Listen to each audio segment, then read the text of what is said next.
Hey guys, this is your true wrestling fan, Nigel Knock here, and today I'm going to be talking about BET did an article recently on the 15 greatest black wrestlers of all time. And I'm reading the list of wrestlers, and I don't want you to think that the list isn't fair or is it good or is it bad, but I felt and feel like there were some other prominent names that were left off the list.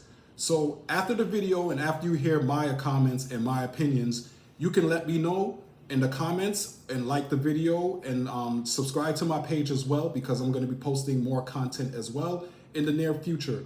But I want to start with BET did an article on the 15 greatest black wrestlers of all time. So I'm going to read off the list of from 15 to 1.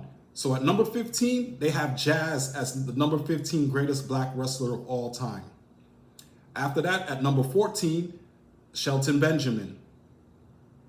Number 13 is Naomi.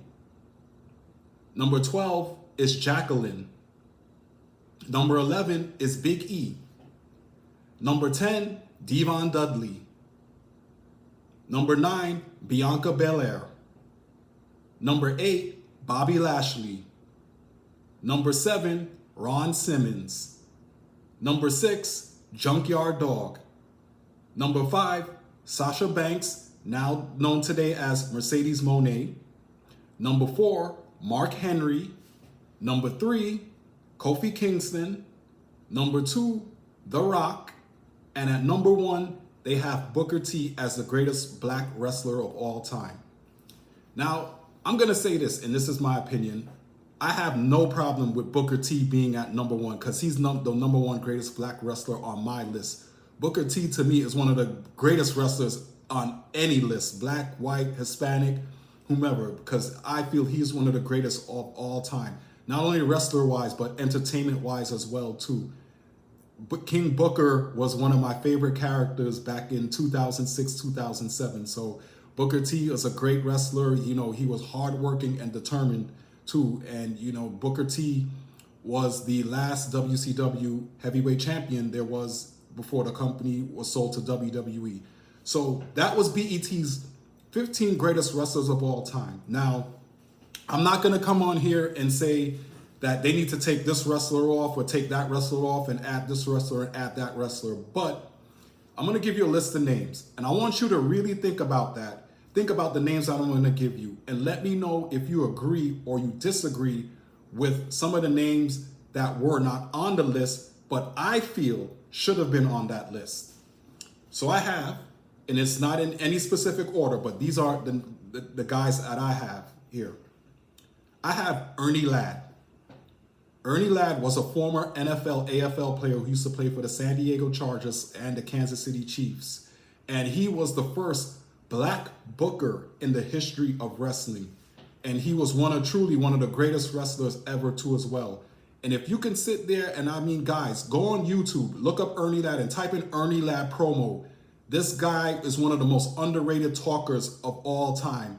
We talk about The Rock, we talk about Ric Flair, we talk about Stone Cold as far as promos go, but Ernie Ladd was great at promos. So if you guys go on YouTube, look him up and look up Ernie Ladd promo and you just listen to him, and he, I mean, was a great wrestler, but he can talk and he can bring, as they say, butts into the seats.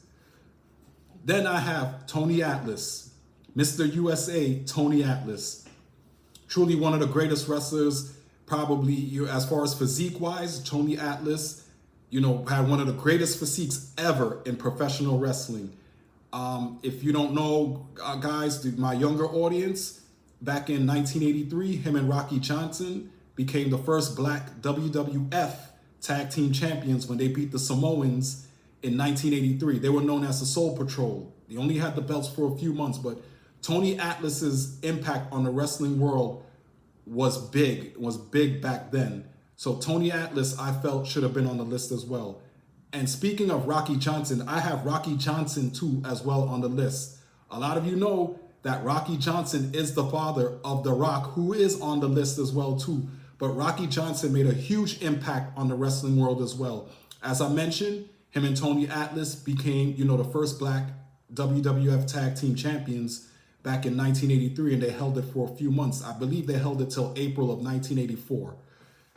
Then I have an old one here, Bobo Brazil. This guy was the master of the headbutt. Look him up on YouTube, wrestling fans, and I'll tell you, this guy was a true pioneer in the world of wrestling. He is a WWE Hall of Famer. He wrestled back in the 50s, 60s, and 70s. He wrestled in a time in the Detroit area, and he had a tremendous feud with the Sheik, the original Sheik. So look that up on YouTube as well too. But Bobo Brazil was a true pioneer, and I felt he should have been on the list as well too. Also, I have another person that should have been on the list that's very, very underrated, but look him up as well too. He passed away recently. Sweet Daddy Siki. He was a blonde hair guy, and he wrestled up north in Canada. And he is true. And he actually trained Edge and Christian as well too, that you see at AEW. Now Edge is known as Cope, or Adam Copeland, going by his real name. But he trained those guys as well. He became a trainer, but he was one of the true pioneers of wrestling too, back in the 60s and 70s as well too. So look him up, Sweet Daddy Siki. Another guy I'm going to put up on there too that doesn't get his due too as well is Butch Reed. Butch Reed, if you don't remember, him and Ron Simmons in the early 90s were the first NWA Black Tag Team Champions, known as Doom.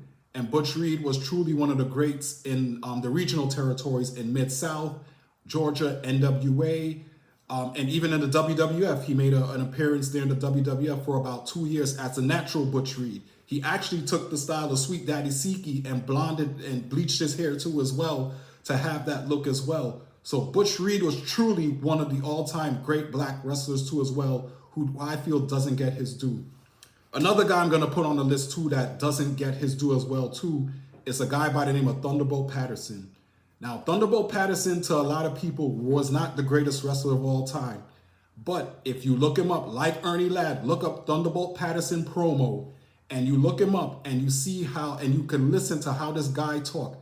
Dusty Rhodes took a lot of his style of promos from Thunderbolt Patterson. So I'm looking at the impact that these guys brought in, and not necessarily the greatest technical wrestlers, but the impact that they made in the world of wrestling. So Thunderbolt Patterson doesn't really get his due. He was elected to the Hall of Fame, inducted to the Hall of Fame a couple of years ago too as well in the WWE, but I feel he truly doesn't get his respect either as well. And finally, I have another guy here that nobody even talks about, or may even not even know of this guy.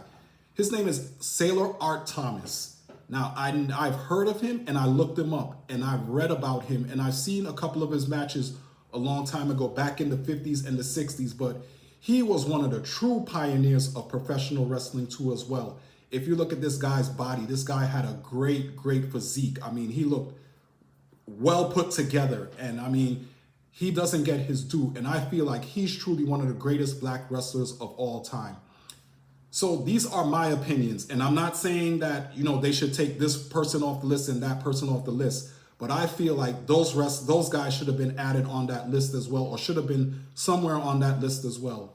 So for you guys too that are watching this video, please like and subscribe to this video. Leave your comments. Let me know if you agree with me or you don't agree with me with who I felt should have been on the list. And thank you once again, and continue to support me. And wrestling fans, take it easy and